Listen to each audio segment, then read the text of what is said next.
This is the first day of our tour of Grand Teton National Park. Before getting to the national park, we had lunch at Jackson Hole, Wyoming.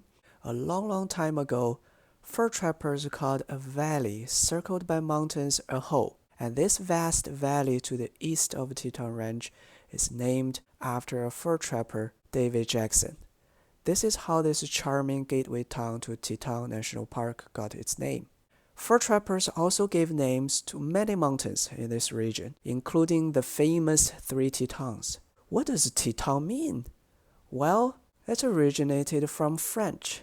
It refers to a certain female body part that if you say it in English at school, you will get into serious trouble. Yet, it's French. If you say it in French, it sounds so pure and beautiful. Je voudrais téléphoner pour coup de fil. Je voudrais téléphoner. Je voudrais téléphoner pour coup de fil. So this name persists till now and also becomes the name of this magnificent national park. Our first stop inside the national park is a wonderful surprise. Along Jackson Hole Highway, just a little bit north of Moose Junction, there is a bike hub and also the trailhead for Blacktail Butte.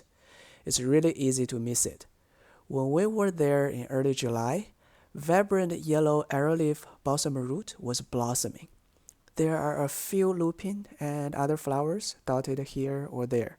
But in just 1 week, this sagebrush-covered flat may completely change to a different color because the wildflowers at Grand Teton have a very short growing season.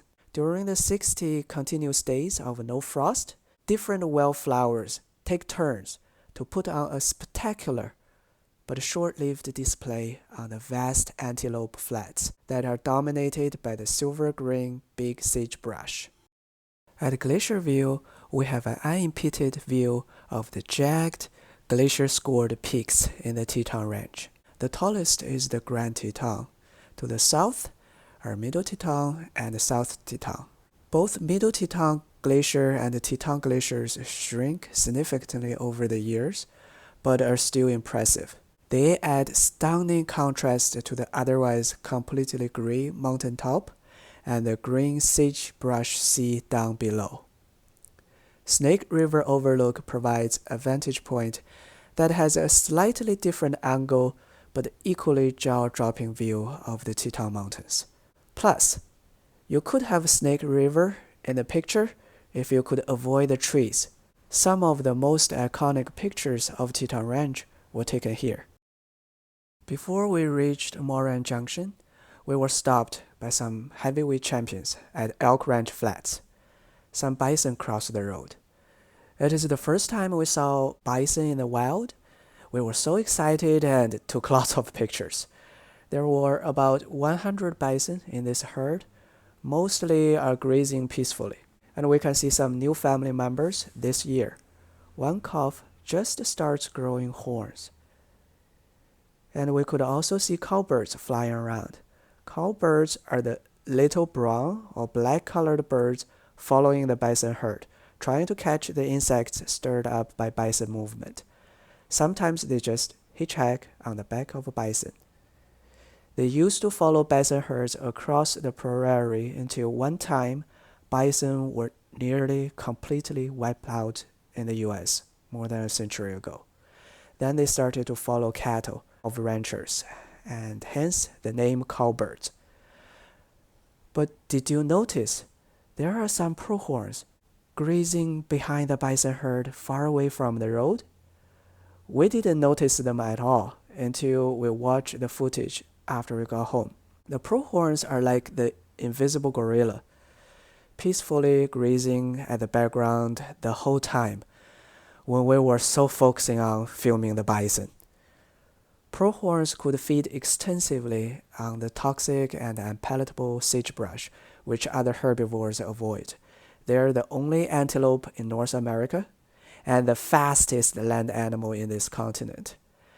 Even though they are common on the sagebrush-covered antelope flats, they are not as abundant as the bison or elks.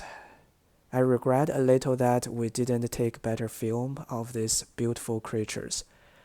So a piece of the advice: look for other invisible animals, especially when bison takes the center stage.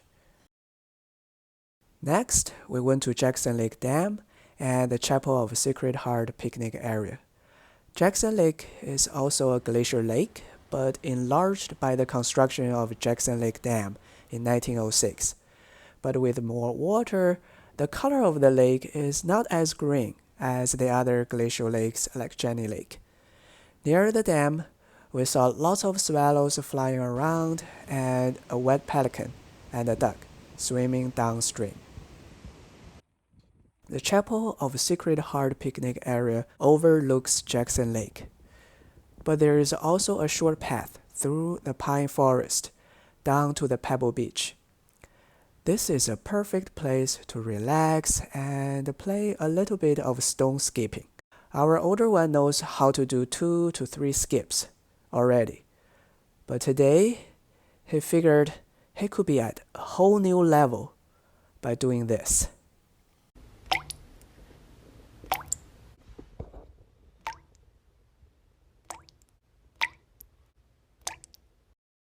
Afterwards, we went to both Oxbow Bend and Willow Flat.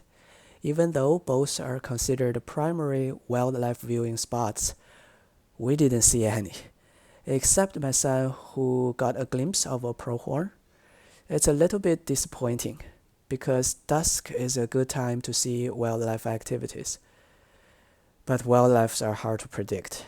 Finally, we arrived at our Tipi at Buffalo Valley Ranch. Kids love the Tipi. The view is great, and there was a little musician welcoming us inside the Tipi. This concludes the first day of our trip to Grand Teton National Park. I hope you enjoy this video and see you next week.